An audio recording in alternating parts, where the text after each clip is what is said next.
Greetings of the day. This is Ms. Tabassum. As you know, we have already started with the topic A Girl's Incredible Journey from Syria by Nujeen Mustafa. In the previous lecture, I have already said how Nujeen and her other family members were forced to flee from war-torn Syria. They started their voyage on a small boat called dinghy. While on their journey, all the members in the boat looked very worried and tensed. As a result of that, they closed their eyes and were praying silently. In the boat, there were two cousins of Nujeen who were very sad and quiet as their parents had been shot dead while in Syria. Uncle Ahmed was trying to drive the boat, which he learned from YouTube lessons. Aunt Shireen lost her bag of valuables because the boat was tossed with huge waves. Nujeen herself thought to be a Poseidon sitting on the wheelchair. Now we see that Mustafa, the brother of Nujeen, was following their journey through a binocular. As I have already stated in my earlier lecture that 3 other boats left the island along with Nujeen's, and all the 3 boats faced a drastic consequence. The first boat, it went a little with the waves and it capsized. The third boat also went a little afar and was very close to the island and it capsized, which caused the people of the boat to swim back to the shore. The fourth boat was taken by the Turkish Coast Guard.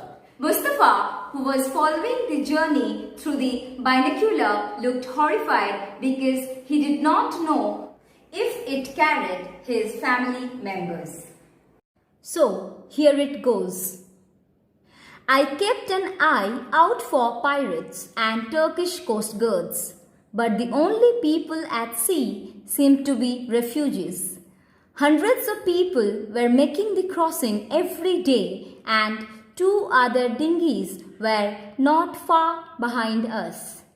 I didn't realize how close death was. Just a small tear in the fabric from my wheelchair catching and we could have capsized, or a large wave could have turned the boat over at any moment.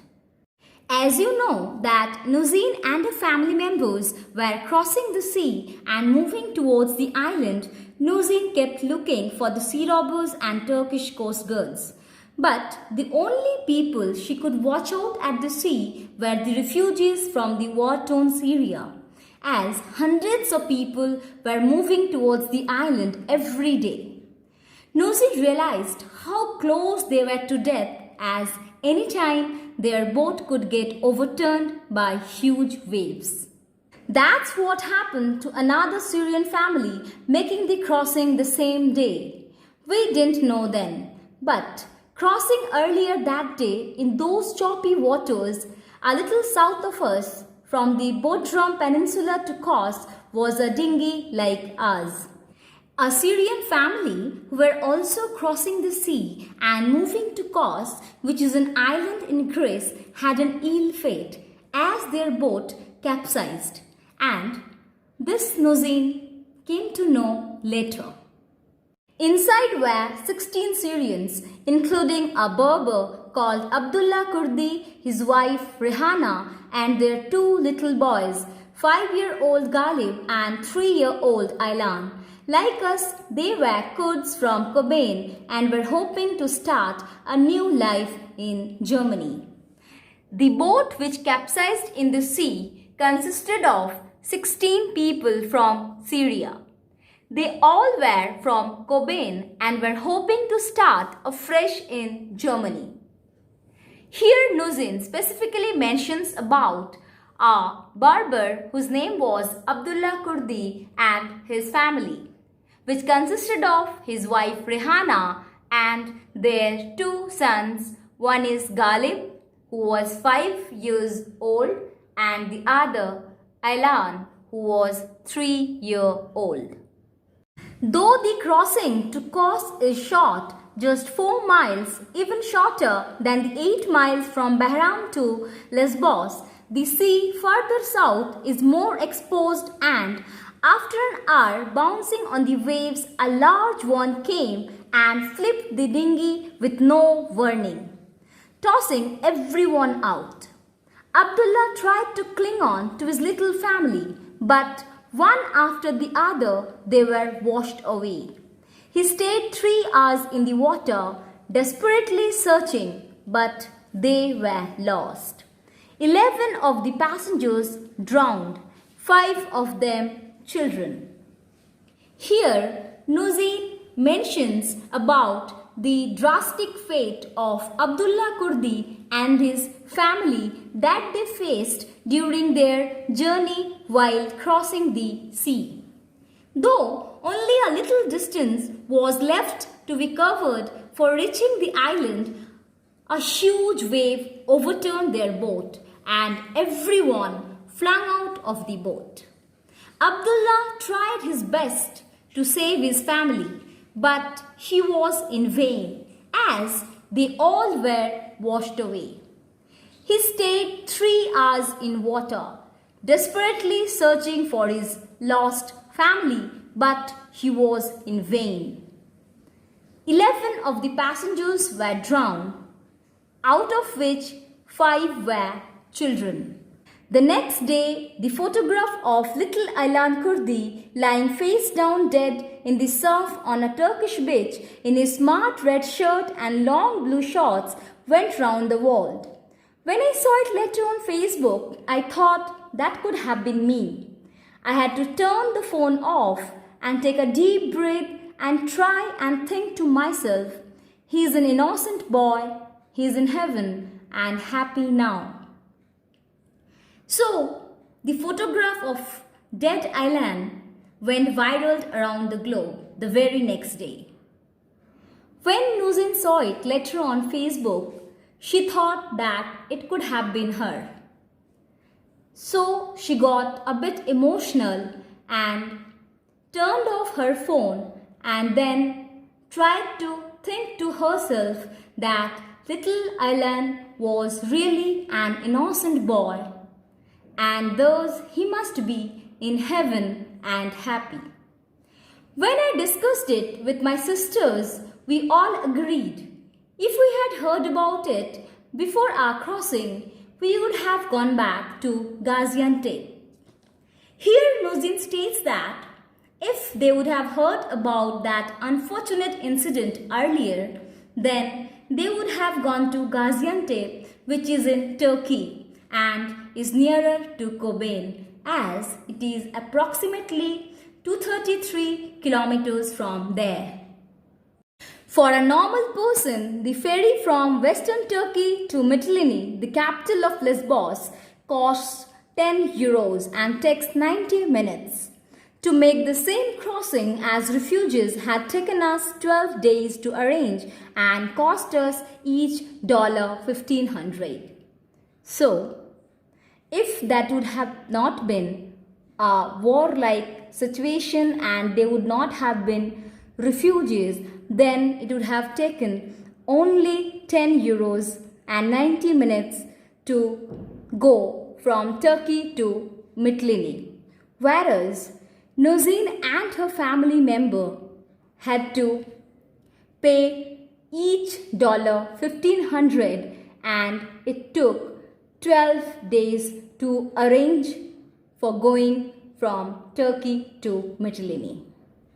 We had been at sea 3.5 hours and the sun was setting and we were starting to shiver when suddenly there was the island rising like a giant black rock ahead of us.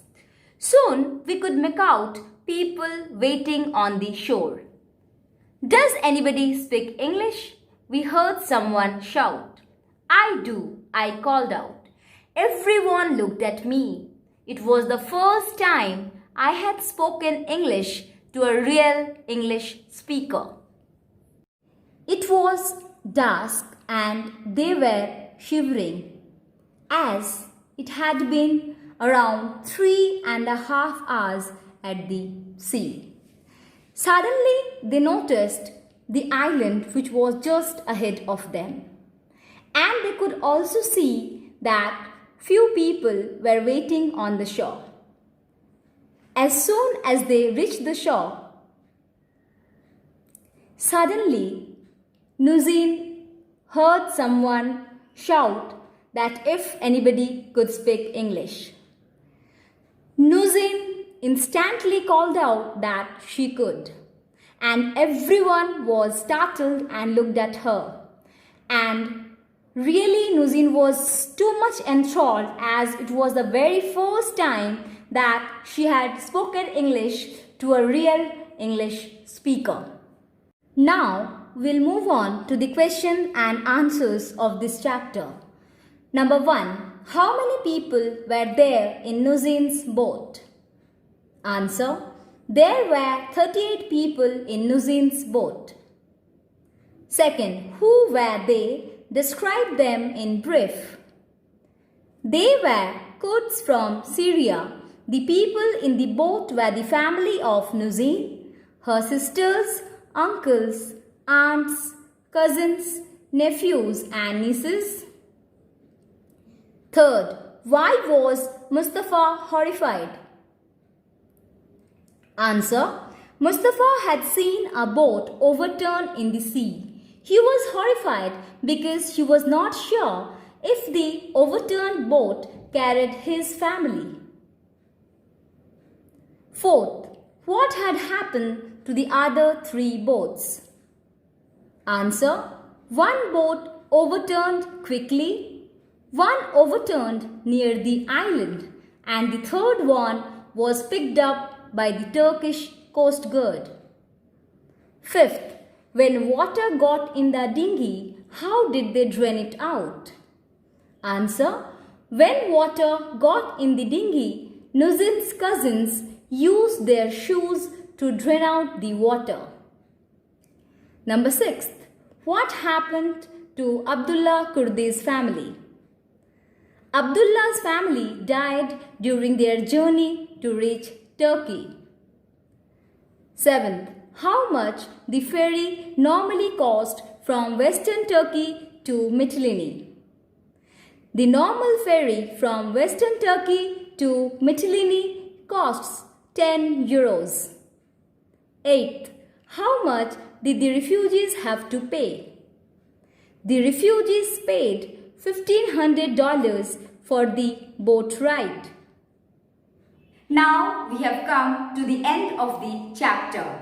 I hope you well understood the lesson. Thank you. Have a great day ahead.